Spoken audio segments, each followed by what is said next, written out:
మనల్ని అప్పగించడు. ആഗ്രഹിക്കുന്നത് പോലെ നമ്മളെ വിട്ടു കൊടുക്കത്തേ ഇല്ല. సాతానుడు అనుకున్న విధంగా దేవుడు మనల్ని అప్పగించడు. നമ്മളെ കുറിച്ച് എന്ത് ആഗ്രഹിച്ചിരിക്കുന്നു, దేవుడు ఏదైతే ఆలోచిస్తున్నాడో మన గురించి അതുപോലെ കർത്താവ് നമ്മളെ നടത്തും. అదే విధంగా ఆయన మనల్ని నడిపించే దేవుడు. വിശ്വാസമുണ്ട്. ఎంతమంది నమ్ముతున్నారు ఆయన్ని? ഹല്ലേലൂയ, హల్లెలూయా, ഹല്ലേലൂയ, హల్లెలూయా. കേരളത്തിന്റെ ഭാഗത്ത് നിന്ന് നമ്മൾ കേരളത്തുകാരാണെങ്കിലും ശുശ്രൂഷ തമിഴ്നാട്ടിലാ ചെയ്യുന്നത്.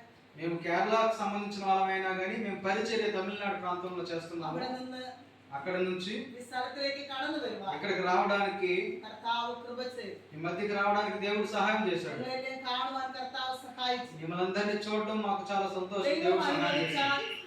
దేవుడు కనుక మళ్ళా ഇന്നൊരു అనుమతిస్తే സമയം നമുക്ക് మరొకసారి మనం ഇനിയും కలుద్దాం. കാണുവാൻ మరలా మనం కలిసి ఆరాధిస్తాం. దేవుడు మనకు సహాయం చేస్తాడు. തുടർന്നുള്ള സമയങ്ങളിൽ ദൈവദാസൻ നിങ്ങൾക്കായി വചനം ശുശ്രൂഷിക്കും. మిగతా టైంలో దేవుని సేవకులు ఉన్నారు, మీకు దేవుడు వాక్యం చెప్తారు. ദൈവം അനുഗ്രഹിക്കട്ടെ. మిమ్మల్ని దేవుడు ధారాళంగా സമയം దీవించుగాక. തന്ന സഭയിലെ ദൈവദാസന് സഭയുടെ മക്കൾക്ക് ഒരിക്കൽ കൂടെ നന്ദി പറഞ്ഞുകൊണ്ട് എന്റെ വാക്കുകൾ మీ అందరికి మరొకసారి వందనాలు చెప్తూ నా